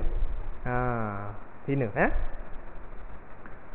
Kemudian walaupun dah meninggal dunia, walaupun orang tu dah meninggal dunia, dalam sebuah hadis kata Nabi sallallahu alaihi wasallam, la tasubbul amwat fa innahum qad afdau ila ma qaddamu. Janganlah kamu mencela orang yang telah mati, kerana mereka telah mendapat ganjaran balasan buruk sesuai dengan apa yang mereka kerjakan. Baik. Kemudian dalam hadis ataupun bab yang seterusnya adalah berkaitan dengan menyakiti dan memusuhi wali-wali Allah, yang kita pernah cerita sebelum ni. Iaitu memusuhi wali-wali Allah. Wali-wali Allah ni adalah mereka yang istiqamah, konsisten melaksanakan tanggungjawab Islam. Inilah dipanggil sebagai waliullah. Dan waliullah ni adalah mereka yang istiqamah secara zahir. Secara zahir mereka istiqamah melaksanakan tuntutan Islam, maka mereka boleh dianggap sebagai waliullah. Bukannya mereka ni mengaku. Jangan mengaku pula. Biasa siapa yang mengaku dia waliullah tu, maksudnya bukan. Dia gelaran waliullah ni adalah satu perkara, satu istilah yang cukup tinggi. Jadi kita tidak kita panggil apa? Kita tak boleh sampai menggelarkan diri sendiri, tak boleh. Tapi kalau kita nampak seseorang tu istiqamah, bersungguh-sungguh melaksanakan tuntutan agama, tak melakukan dosa-dosa besar, cakap husnul khuluq, akhlak yang baik, bercakap dengan sopan santun, tidak mencerca, dihormati, kan? Atau sama ada dikenali ataupun tidak. Tapi kita kenal dia sebagai orang yang konsisten dengan agama, kita boleh panggil mereka sebagai auliaullah. Jadi auliaullah ni adalah mereka yang konsisten melaksanakan tuntutan agama. Dalam bab ataupun dalam dosa besar yang ke-51 ni tuan-tuan, Al-Imam Az-Zahabi memetik kisah berkaitan dengan Ahlus Sufah. Ahlus Sufah. Siapakah Ahlus Sufah ni tuan-tuan? Ahlus Sufah ni adalah mereka yang tidak mempunyai harta. Mereka adalah daripada golongan fakir, miskin, tidak mempunyai harta. Pada zaman Nabi SAW pun begitu, mereka ni duduk di masjid-masjid, mengharapkan ihsan orang ramai, tapi istiqamah melaksanakan tuntutan agama.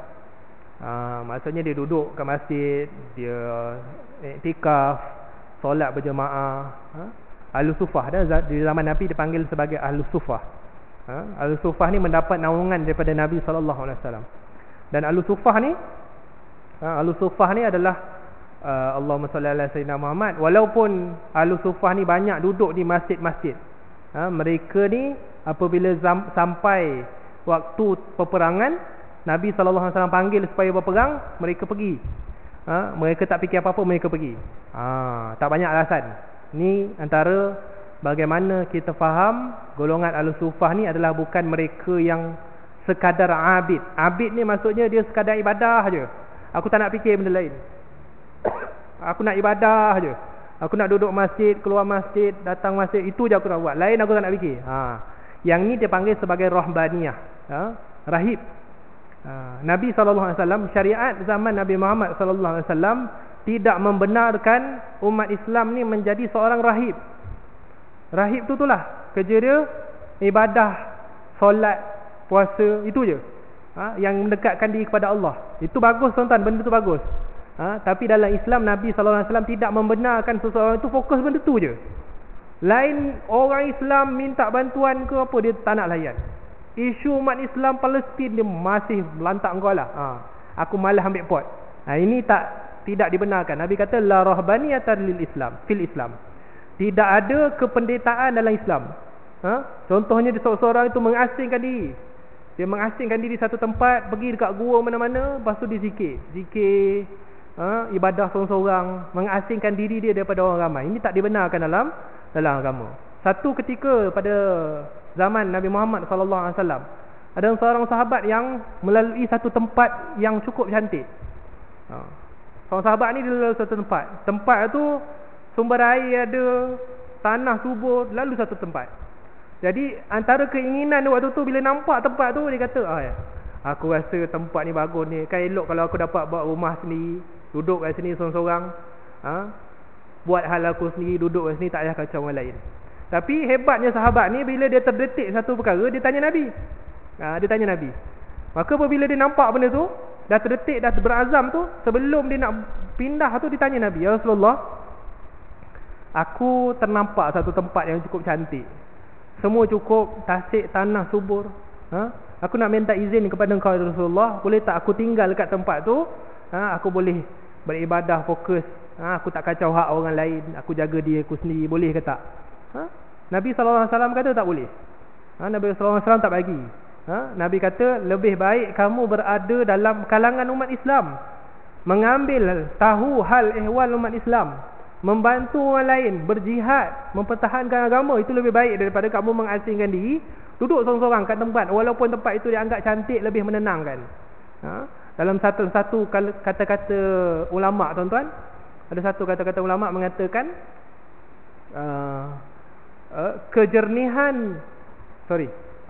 kekeruhan hidup dalam berjemaah lebih baik daripada kejernihan hidup seorang diri. Kekeruhan hidup secara berjemaah lebih baik daripada kejernihan hidup seorang diri. Tuan-tuan, ni cara Islam yang melarang kita rahbaniyah. Kita bahkan kita baca dalam surah Al-Kahfi, kan? Kita baca dalam surah Al-Kahfi, Allah kata, wasbir nafsaka ma'al ladzina yad'una rabbahum bil ghadati wal 'ashyi yuriduna wajha. Iaitu Allah Subhanahu wa taala minta orang beriman ni supaya sabar melayan kerenah-kerenah, terutamanya kerenah orang beriman, kan? Contohnya dalam situasi kita, contoh tuan-tuan ni, kita on the way program masjid, tuan-tuan. Program masjid nanti 22 Jun. Nanti tuan-tuan yang ada sini, iklan tak keluar lagi, tapi saya promosi awal lah. 22 Jun ni tuan-tuan ada program besar yang akan dihadiri oleh Esko Agama Negeri Selangor. Esko Agama Negeri Selangor buat program kembara masjid. Program tu daripada subuh sampai pukul 12. Solat subuh, kuliah duha perdana, ada tahsin bacaan Fatihah, lepas tu ada rewang, lepas tu ada gotong royong, nanti kita ada bagi baju. Tuan-tuan ajaklah jiran semua, kasih viral lah dekat taman-taman dan sebagainya. Kalau keluar iklan nanti tuan-tuan sebarkan, minta penuhkan. Cuma nak ceritanya tuan-tuan, saya nak kaitkan bagaimana orang-orang yang nak buat program tu, tuan-tuan. Nak buat program masjid ni banyak serabut, tuan-tuan. Banyak benda nak fikir, kan? Nak fikir urusan peribadi, urusan keluarga, lepas tu nak kena urus masjid pula, kan? Nak urus masjid pula, ada pula AJK ni contohnya, kerja follow up tak ada, kan? Susah lah maksudnya, banyak memeningkan, kan? Tapi kita tahu benda tu baik. Maka ingat surah Al-Kahfi, tuan-tuan. Allah ajar, wasbir nafsaka ma'al ladzina yad'una rabbahum bil ghadati wal 'ashyi yuriduna wajha. Bersabarlah kamu bersama dengan orang-orang yang menyembah Allah, mengharapkan keredaan Allah, beribadah siang dan malam. Sabar. Maksudnya zaman Nabi SAW sendiri, ada sahabat-sahabat ni dah yang diketahui sahabat-sahabat ni ada kelemahan, ada perangai, tuan-tuan. Manusia ni memang ada perangai. Jadi kita ni bila melaksanakan tanggungjawab dakwah, menghidupkan masjid ke, kan, dan sebagainya lah, apa-apa sahaja, apabila kita duduk dalam satu kumpulan, maka kita akan berjumpa dengan kerenah-kerenah ni. Jangan kerenah-kerenah ni menyebabkan kita rasa macam tak payahlah, tak payah fikir lah. Sebab hakikat dia, apabila kita hidup dalam suasana berjamaah, bekerja sebagai satu pasukan, kita akan lihat situasi macam ni. Orang yang itulah, macam benda-benda kecil, benda kecil, tapi kadang kita geram juga, kan? Geram jugalah bila buat kerja kita dah bersungguh-sungguh, orang lain tak bersungguh-sungguh. Itu perkara biasa. Yang penting kena sabar. Dalam peristiwa Ahlu Sufah ni, tuan-tuan, ayat wasbir nafsaka ma'al ladzina yad'una rabbahum, ada satu tafsir daripada Ibnu Abbas mengatakan turun kepada seorang sahabat, nama dia Allahumma salli ala sayyidina Muhammad, Ammar bin Yasir. Ammar bin Yasir. Siapa sini nama Ammar? Ammar bin Yasir ni tuan-tuan adalah seorang sahabat yang ketika awal Islam, Ammar ni adalah antara orang yang paling awal masuk Islam. Paling awal, bukan paling awal, ayahnya Yasir bersama dengan ibu dia antara paling awal, tapi akhir hidupnya dibunuh oleh Abu Jahal. Akhir hidupnya dibunuh Abu Jahal. Dan dibunuh ni bukan dalam situasi peperangan, tapi dibunuh ketika berada di Mekah. Kerana Ammar ni adalah antara orang yang paling awal masuk Islam. Dan Ammar ni adalah, walaupun orang yang paling awal masuk Islam, Yasir, ayahnya ni adalah salah seorang daripada fuqara, maksudnya orang yang fakir, orang miskin. Dan Allahumma salli ala sayyidina Muhammad, kaitan dengan yang kita cerita sebagai aulia ni, bagaimana satu ketika Nabi SAW sangat memuliakan orang fakir miskin. Memuliakan orang fakir miskin. Memuliakan bukan sekadar memberi mereka ni bantuan, tapi melayani mereka, menjaga mereka. Ada satu ketika Sayyidina Abu Bakar satu ketika pernah marah kepada golongan. Marah ke geram tak tahulah kan, tapi dia memarahi. Abu Bakar memarahi satu golongan yang terdiri daripada fakir dan miskin. Apabila berita tu sampai kepada Nabi SAW, Nabi tegur Abu Bakar, ya Abu Bakrin. Dalam buku Imam Zahabi ni dia ada satu riwayat, Nabi SAW tanya Abu Bakar, ya Abu Bakrin, in kunta aghdabtahum laqad aghdabta rabbak. Wahai Abu Bakar, jika engkau marah kepada mereka, maka demi Allah sesungguhnya engkau telah marah kepada Tuhanmu sendiri. Kan? Maknanya hadis ni menyebabkan Sayyidina Abu Bakar pergi pusing balik, jumpa balik kumpulan yang terdiri daripada fakir miskin ni, tanya, adakah engkau terasa sebab aku memarahi engkau? Adakah engkau tidak redha? Aku minta maaf, dia kata. Kemudian orang fakir miskin pun kata tak ada apalah, tak ada apa sangat, jadi tak ada masalah. Cuma ceritanya bagaimana daripada peristiwa tersebut Nabi SAW sangat memuliakan orang fakir miskin, sehingga kan marah kepada mereka, maksudnya dalam perkara-perkara yang tidak perlulah. Memang tuan-tuan, banyak benda boleh buat kita marah tuan-tuan, kan? Kadang-kadang benda buat kita marah. Kalau benda yang buat kita marah tu adalah perkara-perkara yang kita panggil maksiat kepada Allah, maka itu harus, tak ada masalah. Tapi kalau marah pada perkara-perkara yang remeh, maka itulah yang ditegah dalam agama. Dalam satu buku syarah kepada kitab Kabair ni tuan-tuan, iaitu berkaitan dengan surah Al-Kahfi, fasal berkaitan dengan surah Al-Kahfi, ayat yang saya sebutkan tadi, wasbir nafsaka ma'al ladzina yad'una rabbahum bil ghadati wal 'ashyi yuriduna wajhah. Bersabarlah kamu bersama dengan orang-orang yang menyeru Tuhannya siang dan malam mengharapkan keridaan Allah. Dalam ayat ni, sebab nuzulnya yang disebutkan dalam tafsir ayatnya menyebutkan wasababu nuzuliha anna an-nabiyya sallallahu alaihi wasallam awwalu man amana bihi al-fuqara. Orang yang paling awal bersama dengan Nabi sallallahu alaihi wasallam yang beriman kepada Nabi adalah daripada kalangan fakir miskin. Wa kadzalika kullu nabiyyin ursila awwalu man amana bihi al-fuqara. Begitu juga setiap nabi. Maksudnya pengarang kata bukannya Nabi sallallahu alaihi wasallam saja.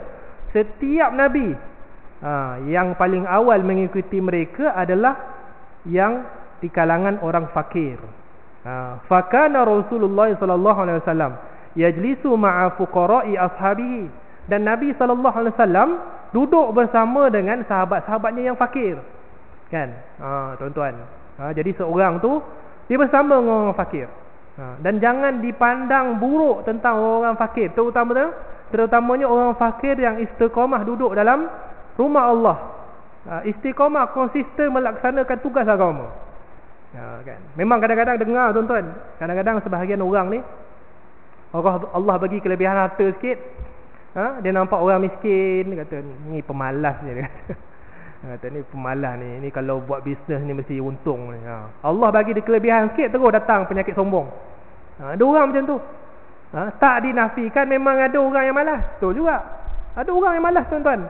Dia dah lah miskin, tak banyak harta, malas, ada juga tuan-tuan. Tapi masing-masing pun kena muhasabah.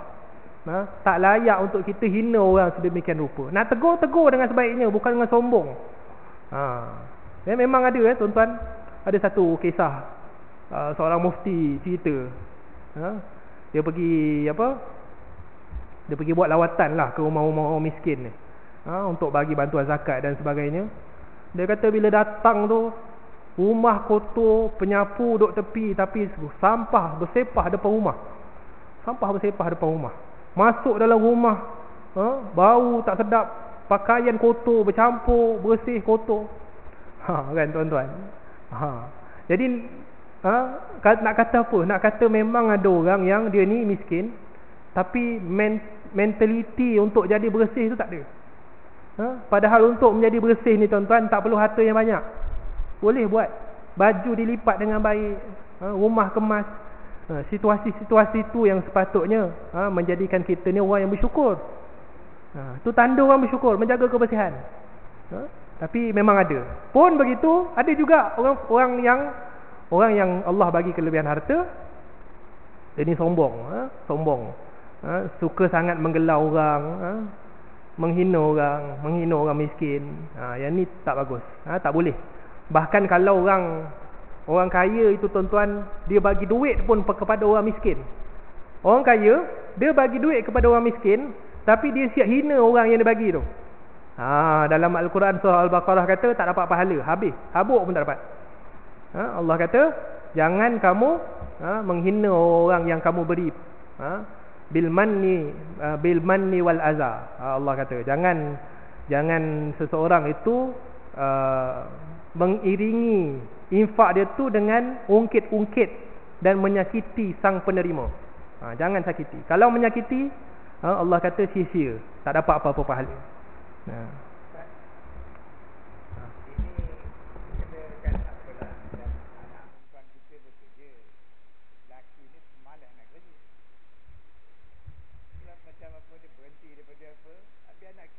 Anak perempuan yang kerja, habis duit apa tu, kadang kita geram juga dapat menantu macam tu. Habis kita kan anak kita ada yang pilih dengan dia.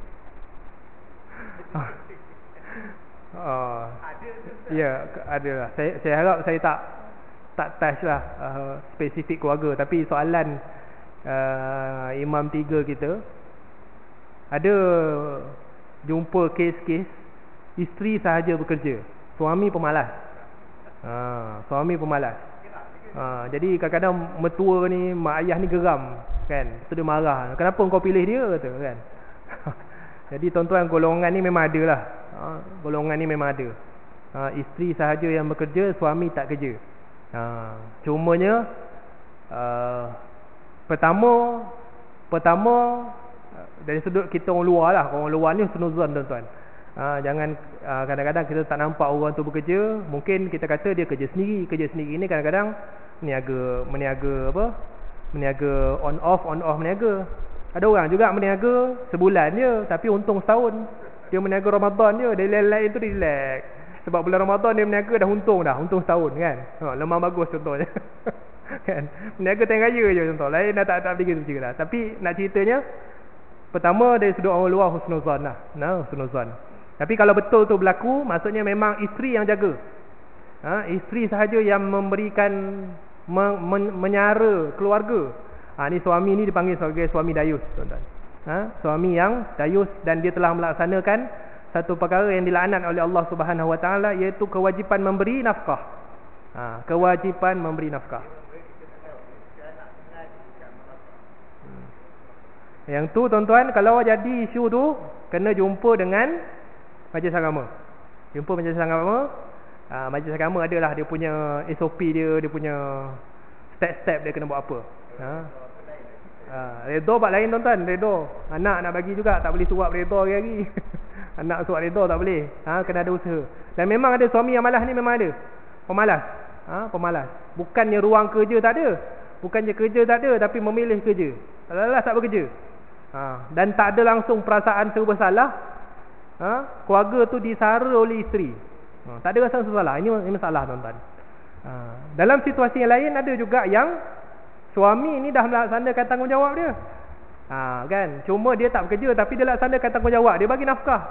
Ataupun dia isteri redha, dia jaga anak ke, lain-lain dia buat. Itu tak ada masalah. Dia masak, itu tak apa.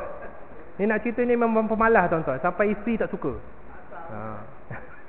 Jadi yang ni yang bab ni kena jumpa majlis agama lah. Jumpa majlis agama, kena sembang detail. Kadang-kadang ada orang ni dia tak diberi peluang. Kadang-kadang ada orang ni malas tak bagi peluang. Bagi peluang meniaga, bagi tender yang Jabatan Agama sediakan. Kadang-kadang kehidupan berubah. Kan dia macam tu. Tapi jangan biarlah. Jangan dibiarkan. Jadi yang saya tahulah tuan-tuan, memang kalau suami tak memberi nafkah dan pelbagai cara dah dibuat, kita memang boleh failkan tuntutan penceraian.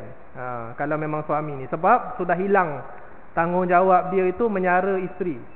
Jadi bila dah tak boleh buat apa-apa, memang cara terakhirnya isteri perlukan kehidupan, jadi memang boleh berpisah. Tapi itu perbahasan yang dia banyak dia punya lapisan yang perlu selesai. Kita bagi ruang azan dulu insya-Allah.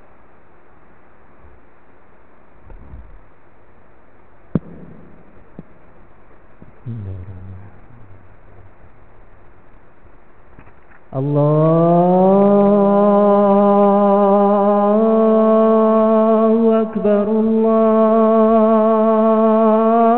Allahu Akbar, Allahu Akbar, Allahu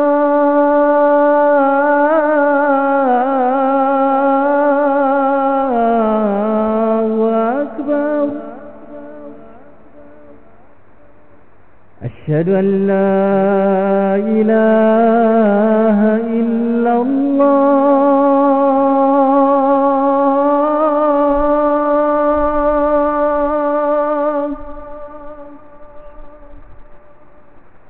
Asyhadu an la ilaha illallah.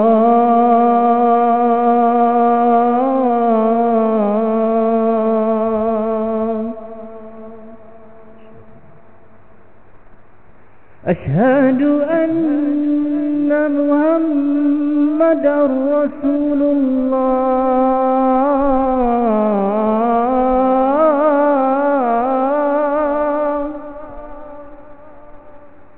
Asyhadu anna Muhammadar Rasulullah.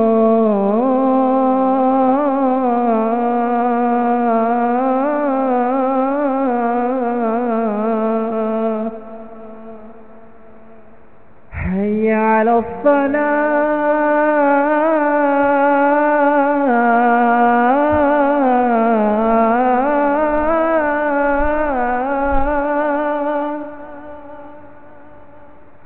Hayya 'alas salah.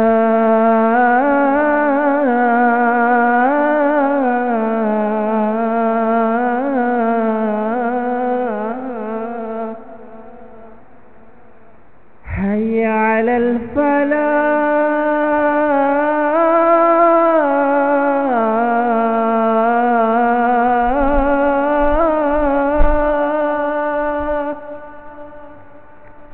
Hayya 'alal falah.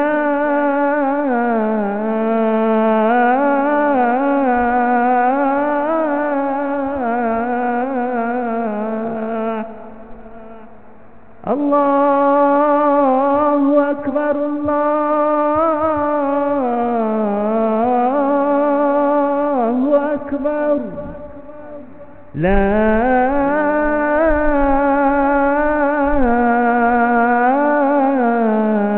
ilaha illallah.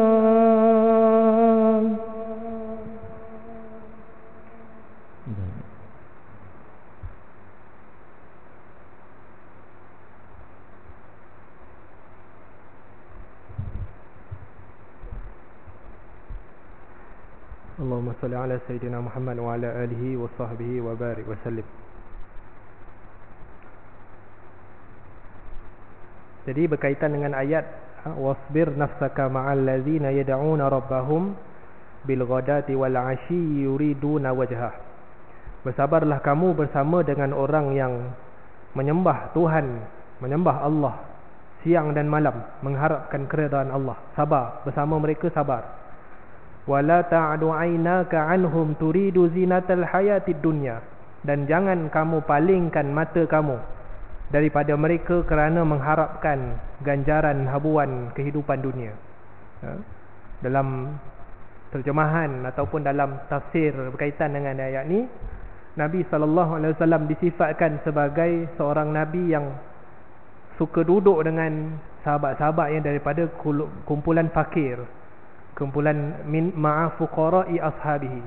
Antaranya Suhaib, Bilal, Ammar bin Yasir. Ammar bin Yasir ni kisah dia adalah yang saya sebutkan tadi, iaitu Yasir dan isterinya antara yang paling awal masuk Islam. Kemudian Ammar bin Yasir ni diuji oleh Allah. Ibu bapanya kedua-duanya meninggal dunia. Meninggal dunia kerana dibunuh oleh Abu Jahal. Dibunuh oleh Abu Jahal. Kemudian Ammar bin Yasir ni setelah mana diseksa oleh puak-puak musyrikin, akhirnya dibebaskan. Dan mengadu pada Nabi SAW. Maksudnya Ammar ni duduk ketika fasa Mekah. Mekah tuan-tuan, maknanya belum hijrah lagi. Ammar ni masih dalam fasa duduk Mekah. Duduk Mekah ni Nabi SAW memang zaman tak boleh lawan. Tak boleh lawan. Bukan tak boleh lawan, tak ada kuasa untuk melawan. Tak ada kuasa. Kalau lawan tak boleh lawan lah. Dalam situasi tak boleh lawan. Puak musyrikin ketika itu cukup kuat. Dia buat apa saja. Antara sahabat-sahabat yang awal masuk Islam diseksa, itulah antaranya Yasir, antaranya siapa lagi? Bilal bin Rabah yang kita dengar tuan-tuan. Bilal ni dihimpap dengan batu yang besar. Himpak dengan batu yang besar. Walaupun ada orang dia kata tak setuju dengan riwayat ni. Ada orang tak setuju dengan riwayat ni tuan-tuan, tapi sepakat ulama mengatakan memang mereka ni datang daripada golongan hamba dan mereka diseksa dengan cukup dahsyat daripada tuan dia. Yang itu sepakat. Tak kisahlah apa, kadang-kadang dijemur ke, dihimpak dengan batu ke, dirotat, dilibas dengan cemeti ke, memang cukup dahsyat. Cukup dahsyat. Tapi kalam ataupun kata-kata yang keluar daripada mulut Bilal bin Rabah ni hanya kalimah ahad. Ahad maksudnya Tuhan yang satu, Tuhan yang satu, Allah yang esa, Allah yang esa. Tuan-tuan, dihimpap dengan batu besar, mulut masih mengatakan ahad.